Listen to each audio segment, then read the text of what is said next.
D'abord, bonjour à tous. Bienvenue dans ce webcast distribué par le GUS et qui sera consacré au moteur Hekaton. Donc, pour me présenter rapidement, mon nom est Sarah Bessard, je suis MCSA SQL Server et consultante pour la société TeamVidia. Donc, ces dernières années, les bases de données relationnelles ont montré certaines limites, que ce soit en termes de flexibilité ou encore de performance, avec l'essor du NoSQL en parallèle, qui répond en partie à ces problématiques. Donc, Hekaton, qu'est Zaco? Hekaton, c'est un nouveau moteur qui a vu le jour sous SQL Server 2014 et qui en fait permet de réduire les temps de traitement et d'accès aux données, ce qui va se faire de plusieurs manières. Il y a la compilation des tables en mode natif, donc en C. Donc les tables sont compilées en DLL et chargées en mémoire.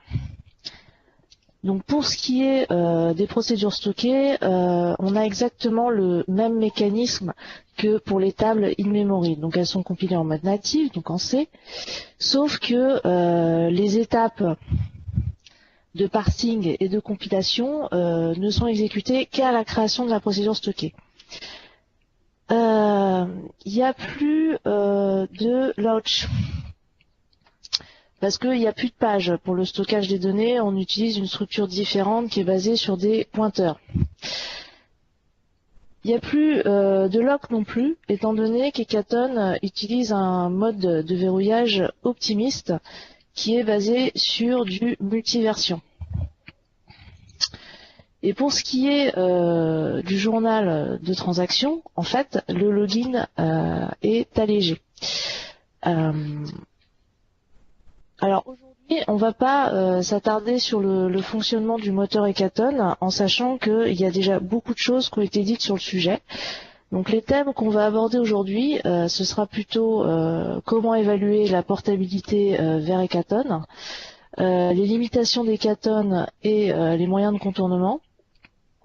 Et puis il y aura également une partie benchmark. Donc avant d'envisager une migration, il faut savoir dans quoi vous embarquez, bien entendu. Vous avez plusieurs outils à votre disposition dans SQL Management Studio pour évaluer la faisabilité d'une migration vers Hekaton. Donc le premier assistant, c'est l'analysis migration reporting, donc l'AMR. Donc cet assistant, il va vous permettre de faire un croisement en fait entre le gain en performance et l'effort de migration, ce que j'ai appelé la portabilité. Pour ce qui est de la performance, l'AMR Tool s'appuie sur le Data Collector, donc qu'il faudra déployer au préalable. Et en fait, il y a 3 rapports qui sont disponibles.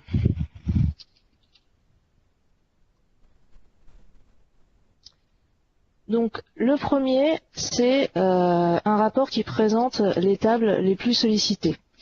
Donc ce rapport est basé sur la DMV DMDB Index Operational Stat.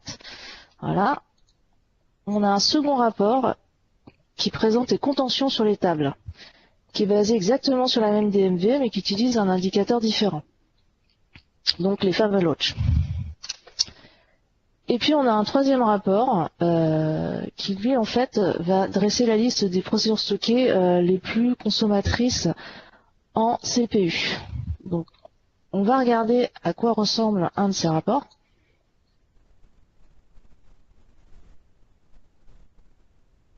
Donc comme indiqué tout à l'heure, l'AMR repose sur le data collector, donc je vais m'appuyer sur la base de données qui gère le data collector en affichant le rapport suivant, donc transaction performance analysis overview. Voilà. Donc on va ouvrir un des rapports.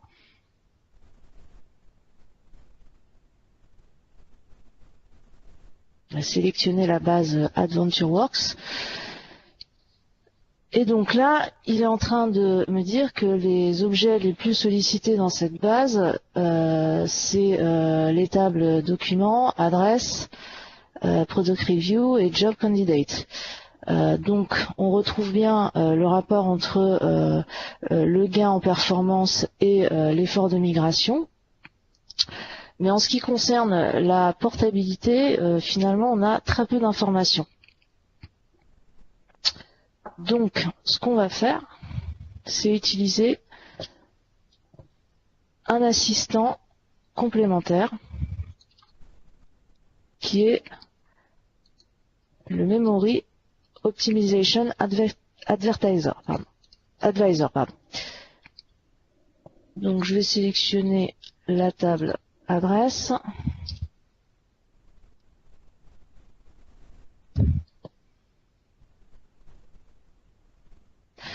Donc en fait cet assistant il va vous permettre d'évaluer la portabilité d'une table en vue de la montée en mémoire.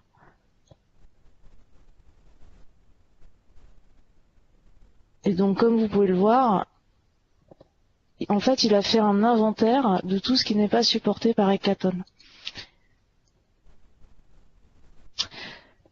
Donc on va s'attarder sur quelques-unes de ces limitations, on ne va pas toutes les faire. La première, c'est la taille d'un enregistrement maximum dans une table in-memory. Il est fixé à 8060 octets grand maximum. Alors vous pouvez outrepasser cette limitation en splittant votre table. Par contre, ça va complexifier d'autant vos appels. Il n'y a pas de champ identity. Donc on va pouvoir contourner ce problème en utilisant des séquences. Sauf qu'en pratique, c'est pas si simple. Donc les séquences ne sont pas utilisables depuis une procédure stockée compilée en mode natif.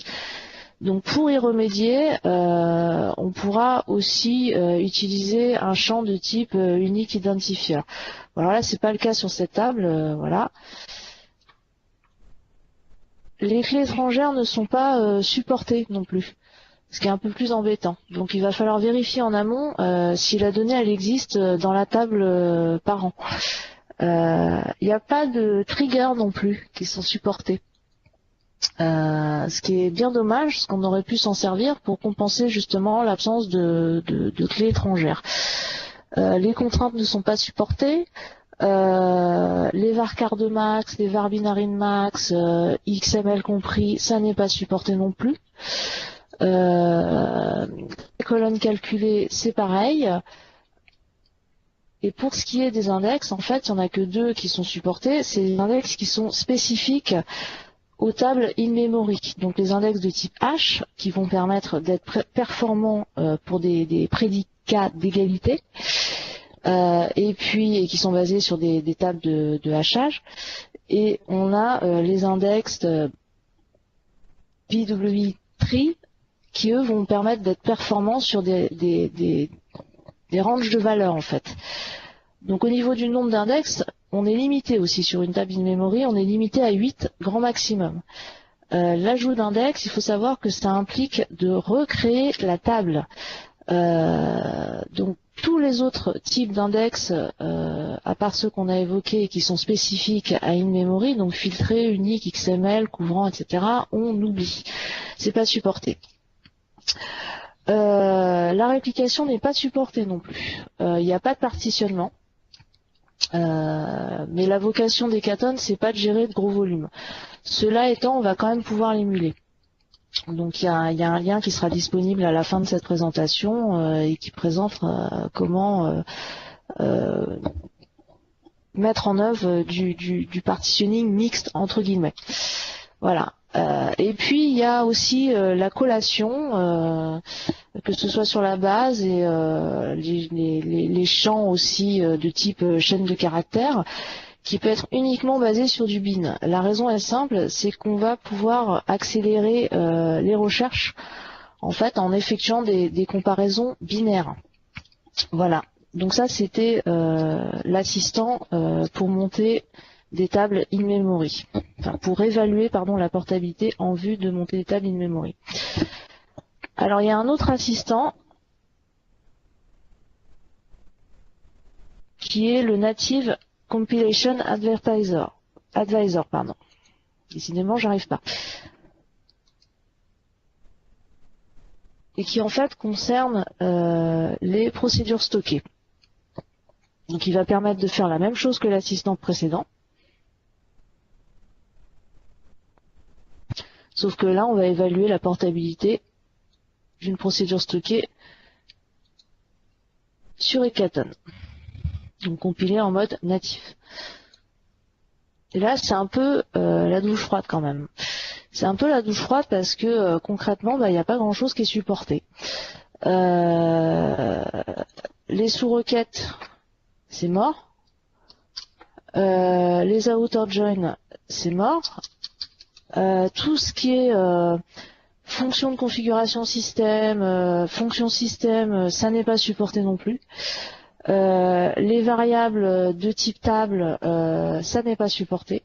Donc il va falloir définir en amont des types tables explicitement, ou encore utiliser des tables in-memory avec une durabilité qui va être définie uniquement sur le schéma. Mais on reviendra tout à l'heure sur cette notion de durabilité dans Hekaton. L'autorisation d'exécution de procédures stockées en cascade, ça passera pas non plus. On va pas non plus pouvoir faire appel à des tables qui sont stockées sur disque, tout comme les vues, c'est pareil, c'est pas supporté dans une procédure stockée compilée en mode natif. Donc globalement, si vous souhaitez outrepasser ces limitations, vous avez toujours la possibilité d'utiliser ce qu'on appelle le mode interop à la place des procédures stockées compilées en mode natif. C'est-à-dire que vous pouvez accéder à des tables classiques ou in-memory de façon transparente avec les mêmes appels en Transact SQL, donc soit en utilisant des requêtes ad hoc, soit en utilisant des procédures stockées classiques, peu importe.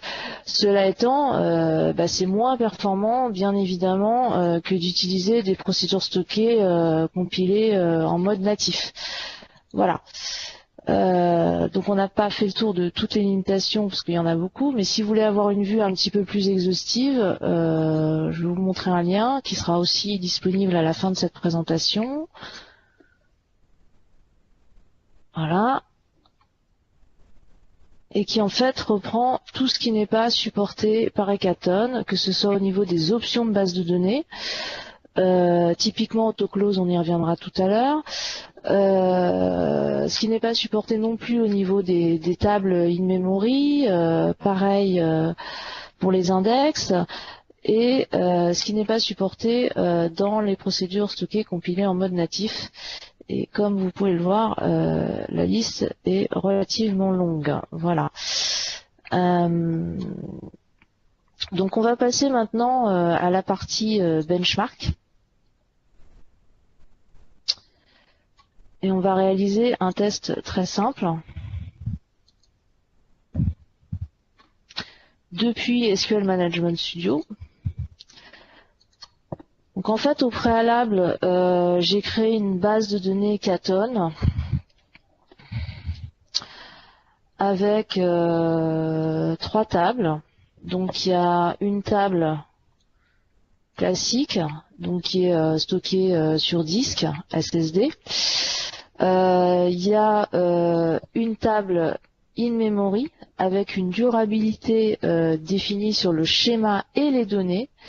C'est-à-dire que en cas de crash, le recouvrement des données est possible. Et enfin, on a une table in-memory, mais avec une durabilité définie uniquement sur le schéma. Donc cette fois, en cas de crash, les données, elles sont perdues.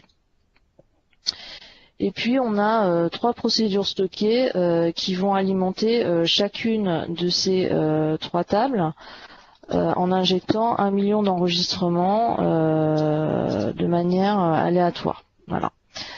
Donc ce qu'on va faire maintenant, c'est les lancer. Donc la première, elle va injecter 1 million d'enregistrements dans la table qui est stockée sur disque.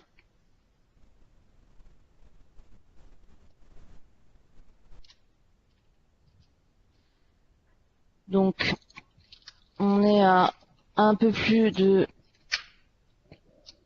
6000 millisecondes. On va exécuter la seconde procédure stockée qui va injecter 1 million d'enregistrements dans une table in-memory avec une durabilité qui est définie uniquement, sur et les données. Donc on a une durée totale d'exécution qui est de 3600 millisecondes. Et on va faire la même dans une table in-memory, toujours, donc injecter 1 million d'enregistrements. Sauf que la durabilité est différente sur cette table, parce qu'on a une durabilité qui est définie uniquement sur le schéma. Et là, on a un temps qui est un peu supérieur à la table précédente. On verra tout à l'heure pourquoi. Donc, on constate que Hekaton est quand même plus rapide que quand on stocke les données dans une table classique. C'est incontestable. Cela étant, ce test, il mérite d'être complété parce que dans la vraie vie, il y a différentes manières d'injecter les données. Je m'explique. On vient de voir la limitation, voilà. Donc ce que vous voyez à l'écran, c'est un schéma qui décrit le scénario de test en fait qu'on a joué précédemment, pas depuis SQL Management Studio mais depuis une application test, et donc il décrit en fait la mise en place de tracking d'événements pour une application. Alors, c'est pas un cas d'utilisation sorti tout droit de mon imagination, c'est un cas réel auquel j'ai été confrontée il y a quelques années.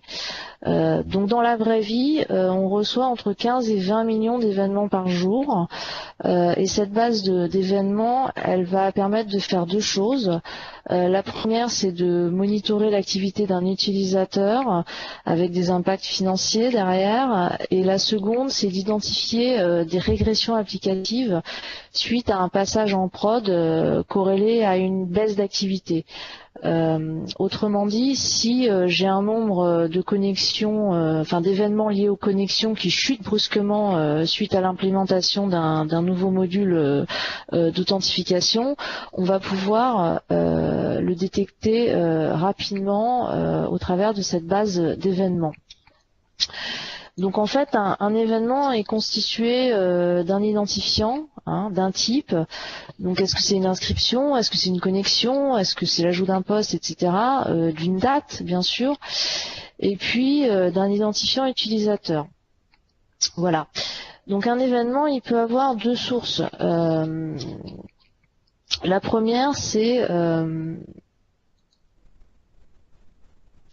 des fichiers plats. Des fichiers plats qui vont donner lieu à des bulk inserts. Et la seconde, c'est l'application qui va elle-même générer des événements à l'unité, donc injectés ligne par ligne. Donc pour les événements unitaires, pour les insertions unitaires, pardon, donc ligne par ligne, quand elles sont à destination de MS SQL, on utilisera une procédure stockée classique quand l'événement doit être injecté dans une table stockée sur disque. Dans le cas où on souhaite injecter un événement dans une table Hekaton, donc in-memory, quelle que soit la durabilité, on utilisera une procédure stockée compilée en mode natif. Voilà. Donc pour la partie SQL, enfin MS SQL, pour résumer, il y a trois systèmes de stockage qui sont comparés. Il y a la table classique, donc stockée sur disque. Il y a une table in-memory avec une durabilité définie sur le schéma et les données. Donc pour rappel, en cas de crash, le recouvrement des données est possible. Et puis il y a une table in-memory avec une durabilité définie sur le schéma uniquement, c'est-à-dire qu'en cas de crash, les données sont perdues. Mais dans les destinations, il n'y a pas que du relationnel. Il y a aussi une base NoSQL, en l'occurrence MongoDB, pour enrichir ce scénario. Alors il y a aussi un mode in-memory qui est disponible dans MongoDB, mais qu'on n'utilisera pas dans la mesure où à l'arrivée, il n'y aura plus forcément de comparaison possible. NoSQL, qu'est-ce que c'est? Comme son nom l'indique, hein, c'est une alternative au système de base de données classique, sauf que c'est pas du relationnel. Donc on va pouvoir stocker les données de différentes manières suivant la famille NoSQL. Donc on verra un petit peu plus loin dans la présentation comment ça se présente dans MongoDB. Donc les avantages qu'offre NoSQL globalement, c'est la flexibilité, flexibilité au niveau du schéma de données, mais qui fait aussi sa faiblesse. La performance au travers de la scalabilité en mode scale-out, c'est-à-dire qu'on ajoute des nœuds, mais aussi la haute disponibilité. Et globalement, on a tendance à dire que c'est plus rapide que les systèmes traditionnels, donc que les bases de données en relationnel. Donc hormis la scalabilité qu'on vient d'évoquer, qu'est-ce qui fait que c'est plus rapide finalement? Il y a bien évidemment la simplicité du modèle qui repose sur le principe clé-valeur. Il y a l'atomicité qui est faible, voire absente. Typiquement, dans le cas de MongoDB, cette atomicité, elle est limitée à un document et seulement en cas de mise à jour. Et puis, les tâches qui sont déléguées au moteur, que ce soit le parsing, le looking, le logging, etc., elles sont réduites, voire inexistantes. Donc, par contre, le revers de la médaille avec le NoSQL, c'est quand même la faible consistance des données à l'arrivée. Mais pour le scénario de test, en l'occurrence le tracking d'événements, on n'a pas besoin de consistance. Si on perd quelques événements, c'est pas bien grave. On a juste besoin de faire de l'injection de données rapide.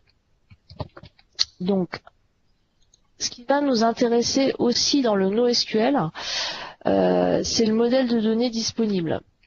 Parce que NoSQL peut permettre, dans certains cas, de pallier à certaines limitations hécatones pour des types de données non supportés, typiquement. Exemple, le XML. Donc si on a besoin d'ajouter des informations complémentaires pour un événement donné, exemple, le 28 janvier, David a consulté le post de Schrumpfet DBA dont l'intitulé est Hekaton vs NoSQL qui contient les mots-clés suivants, donc Hekaton, MongoDB, benchmark. Donc dans une table classique SQL Server, on pourra utiliser un champ XML pour stocker des informations complémentaires. Donc le post qui a été consulté, les tags, ça va permettre d'éviter d'ajouter des colonnes supplémentaires, voire des tables annexes. Donc voilà la structure d'un événement dans MS SQL, donc avec du XML pour tout ce qui est complémentaire et optionnel. Dans MongoDB, en fait, on va pouvoir encapsuler un document dans un autre, tout simplement. Donc là, on a un document de type événement dans lequel on a encapsulé le document extra-data, qui contient toutes ces informations complémentaires. Donc dans ce cas de figure, le modèle de données de MongoDB constitue une alternative intéressante. Parce qu'on ne pourra pas utiliser le type de données XML dans une base Hekaton. Voilà. Reste que l'exploitation des données dans MongoDB ne sera pas la même du fait que la structure est différente, comme vous pouvez le voir. Voilà, donc maintenant on va passer au résultat du scénario de test. Et donc, la première partie concerne les insertions unitaires. Donc on constate qu'il y a un écart qui est relativement important entre MongoDB et MS SQL. Donc MongoDB arrive en tête pour les insertions unitaires. Donc il faut savoir que le pool de connexion n'est pas géré de la même façon dans MS SQL et MongoDB. Donc un pool de connexion, en fait, ça correspond au nombre de connexions maximum autorisées en simultané sur une base de données, pas forcément active. Dans MongoDB, à chaque fois qu'on a fini d'exécuter une requête, la connexion elle est fermée automatiquement. Ça n'est pas le cas de MS SQL. Donc avant d'injecter un événement, on va ouvrir une connexion et on devra la fermer après l'injection de cet événement, parce que sinon on va se retrouver avec des erreurs. Parce qu'on aura dépassé le pool de connexion autorisé justement. Cela étant, ce temps de connexion-déconnexion, il n'est pas significatif en fait, puisque là, on a déduit le temps de connexion et de déconnexion SQL Server. On n'a pas une grande différence entre ce graphe et celui-ci. Donc typiquement, pour injecter des événements, un événement dans une table classique MS SQL, on prend un peu plus d'une milliseconde, ce qui est aussi le cas pour quand on est sur une connexion persistante, c'est-à-dire qu'on l'a pas ouverte puis fermée, on l'a laissée telle quelle, on est à 1,2.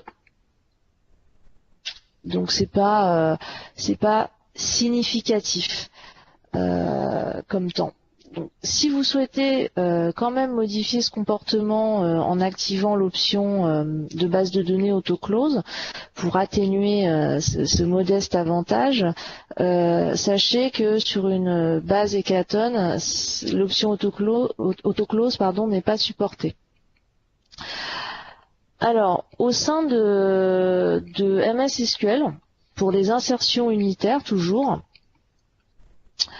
on constate que l'écart est très faible entre une table Hekaton et des tables in-memory, ce qui peut s'expliquer par l'utilisation de disques SSD pour le stockage d'une table classique.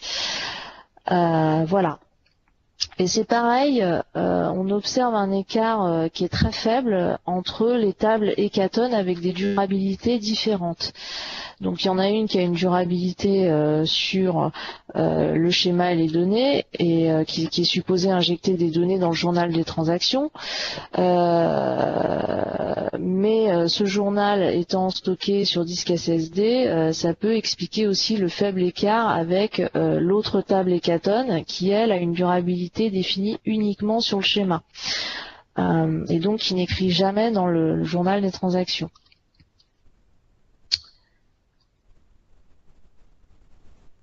Alors, on va passer maintenant aux insertions par bloc.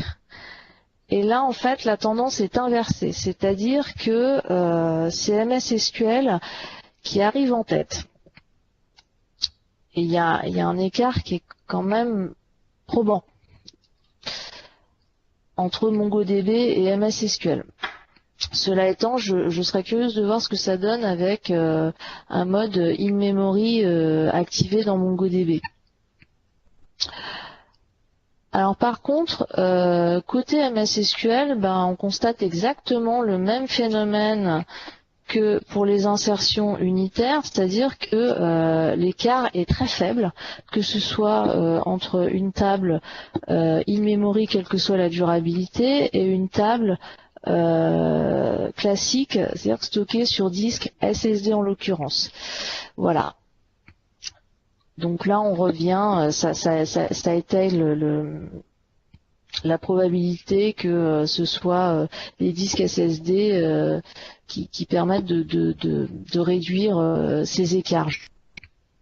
Et c'est pareil, du côté des durabilités sur les tables Hécatone, il n'y a pas non plus de différence notable.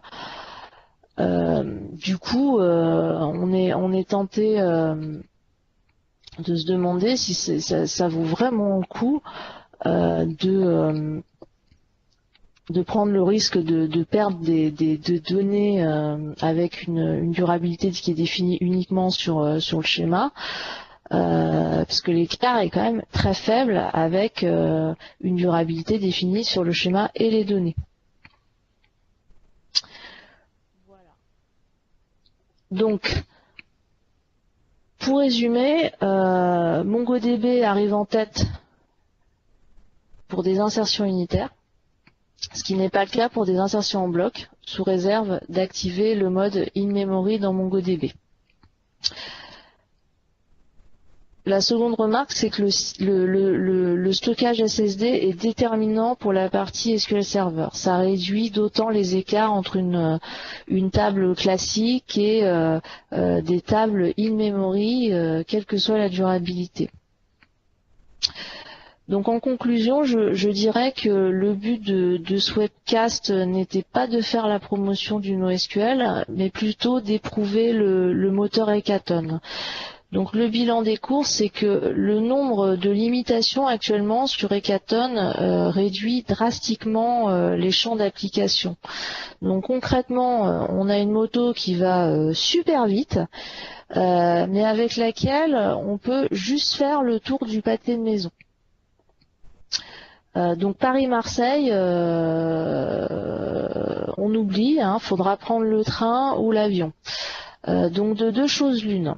Soit on devra faire beaucoup de compromis au niveau de son modèle pour migrer vers Hécatone, pour ne pas dire des sacrifices, soit on croise les doigts pour que Microsoft fasse sauter les limitations dans la prochaine version Hécatone. Alors peut-être pas toutes, mais voilà, il y a de gros efforts à faire là-dessus. Alors il y a bien sûr d'autres exemples d'applications type d'Hécatone. Il n'y a pas que celui que j'ai donné tout à l'heure, c'est-à-dire du tracking d'événements. Il y a aussi la gestion des sessions d'une application .NET qui a été portée vers une base Hécatone et précédemment vers MongoDB.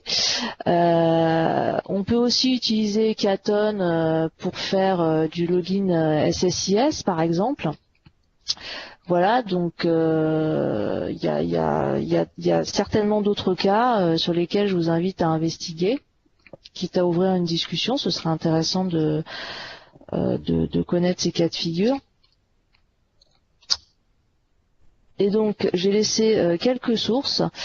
Donc les deux premiers liens, le premier lien c'est comment fonctionne Hécatone. Le second, ça va vous expliquer un peu comment migrer justement et ce qu'il y a à prendre en considération avant.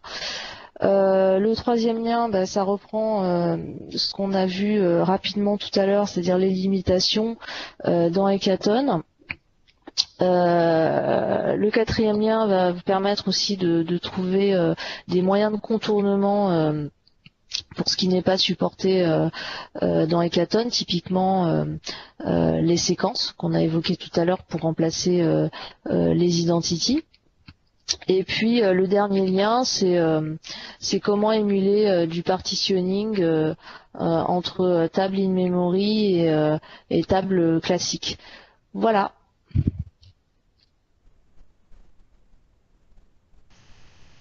Merci Sarah. Juste pour compléter, il y avait deux choses. Il y avait une remarque de David pour dire que l'identity en fait est supportée, mais il faut juste que l'incrément soit de 1. D'accord. Donc je pense que si tu as eu l'erreur, c'était une histoire de pas ou de valeur initiale. Et le deuxième point, c'était de savoir si pendant les tests d'insertion que tu as fait, c'était vraiment du concurrent, c'est-à-dire via plusieurs threads, ou si c'était juste du bourrinage séquentiel. Non, c'est du bourrinage séquentiel parce que j'ai fait les tests depuis mon laptop en fait, donc forcément les ressources pour dire ce genre de test, ça aurait été limité en fait.